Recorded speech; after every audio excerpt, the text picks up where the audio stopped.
Prends note. Aujourd'hui, nous allons ouvrir une brèche dans le calme que la Bible entretient et que peu osent examiner. Que se passe-t-il lorsque nous discutons de l'enterrement, de la crémation et de la résurrection anticipée? Bien qu'il puisse sembler que les Écritures ne nous fournissent pas de solution définitive, elles cachent en réalité des indices qui ont le pouvoir de modifier définitivement ton point de vue. De nombreuses personnes ont pensé pendant des années que le choix de la crémation serait incompatible avec le christianisme, mais est-ce vraiment le cas? Prépare-toi à apprendre comment les coutumes funéraires ont évolué au fil du temps, ce que dit la Bible à ce sujet et, surtout, comment cela influe sur ta vision de l'éternité. Il s'agit d'une discussion sérieuse sur la religion, la dignité et l'espoir. Ce n'est pas seulement une question de coutume ou de tradition. En fin de compte, tu te rendras compte d'une chose dont peu de gens sont conscients. La nature essentielle de la foi transcende la forme, et la solution pourrait être plus facile que tu ne le penses. Bien que la Bible fournisse des conseils pour de nombreux aspects de la vie, elle ne traite pas spécifiquement de la crémation ou de coutumes funéraires particulières. Selon les écrits, les Israélites choisissaient généralement la méthode coutumière de l'enterrement, enterrant leurs proches dans des tombeaux familiaux ou des grottes. Cependant, comme certaines exceptions sont consignées, telles que l'incinération des corps dans des situations spécifiques, les chapitres sacrés sont laissés à l'interprétation. Cette immobilité n'indique pas un manque de pertinence, mais plutôt une chance de considérer comment nos décisions actuelles s'alignent sur nos désirs. Cependant, le contexte culturel et social a eu une influence significative sur les coutumes funéraires que la Bible reflète dans ses récits. La dignité et le respect du défunt faisaient partie des facteurs qui déterminaient la façon dont le cadavre était traité, même si l'enterrement était la norme. Cela soulève des problèmes intrigants pour ceux qui veulent fonder leurs décisions actuelles sur leurs croyances religieuses. Comment interpréter l'absence d'instructions claires? Il est donc nécessaire d'étudier les exemples particuliers fournis par ces inscriptions.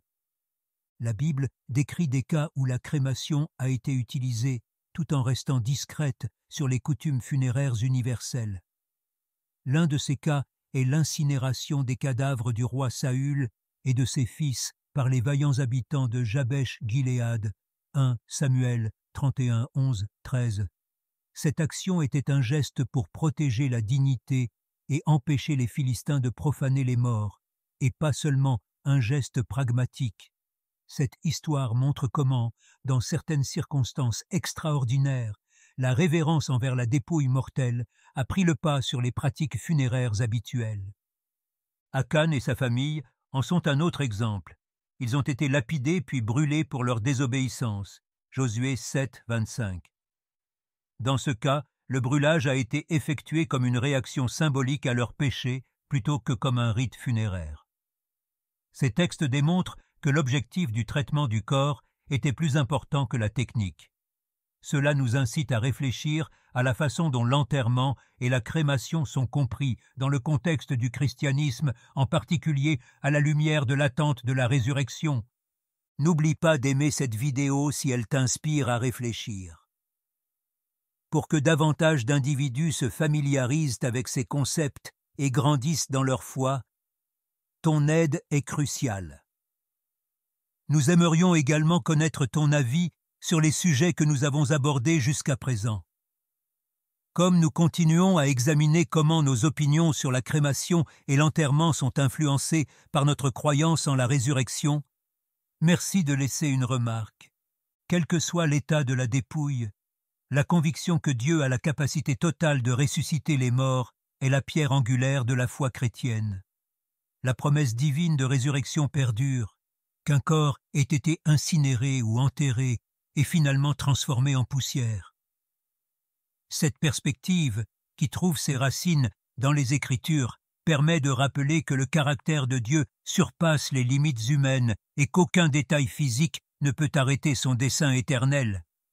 Il est clair que le processus de disposition n'entrave pas l'activité divine, lorsqu'on considère comment la décomposition naturelle réduit de la même façon l'organisme à son noyau le plus fondamental. De nombreux chrétiens modernes trouvent du réconfort dans ce point de vue, qui les libère de tout souci concernant des coutumes funéraires particulières. Cela incite à réfléchir à la façon dont les points de vue contemporains ont changé dans la pratique chrétienne, en particulier lorsque les églises traitent ces choix avec candeur et en tenant compte des préférences personnelles. La majorité des églises chrétiennes adoptent aujourd'hui une approche libérale des coutumes funéraires. La crémation est largement acceptée, même si de nombreuses communautés choisissent encore l'enterrement en raison de sa signification symbolique traditionnelle. Tant que les cendres sont traitées avec dignité et placées dans des lieux saints, comme les cimetières ou les columbariums, même l'Église catholique, qui soutient traditionnellement l'inhumation, autorise la crémation. Cette stratégie montre comment les idées chrétiennes peuvent être équilibrées entre tradition et flexibilité. Cette transparence reconnaît que la décision est influencée par un certain nombre de variables, notamment la disponibilité de l'espace, la culture et l'économie. Par exemple, la crémation pourrait être un choix plus raisonnable et respectable dans les villes où le terrain est limité. Néanmoins, les églises soulignent que le respect du corps, qui est considéré comme le temple du Saint-Esprit, est crucial. Cela nous incite à réfléchir à la façon dont chaque croyant s'efforce de respecter à la fois sa situation unique et ses croyances lorsqu'il fait ce choix. Les convictions religieuses, les valeurs culturelles et les circonstances individuelles jouent toutes un rôle important dans la décision entre la crémation et l'enterrement. Alors que la crémation peut offrir des options utiles et rentables, l'enterrement peut être considéré par d'autres comme un lien avec les coutumes bibliques. Selon la doctrine chrétienne, il est essentiel de traiter le corps avec respect et de le reconnaître comme le temple du Saint-Esprit. Ainsi, les deux choix sont cohérents avec les valeurs fondamentales que sont l'amour et le respect du défunt. En fin de compte, ce choix est le reflet des antécédents familiaux et communautaires de chaque personne, en plus de ses croyances. En ces temps difficiles, de nombreuses familles se demandent quelle ligne de conduite respectera le mieux les souvenirs de leurs proches et leur lien avec Dieu.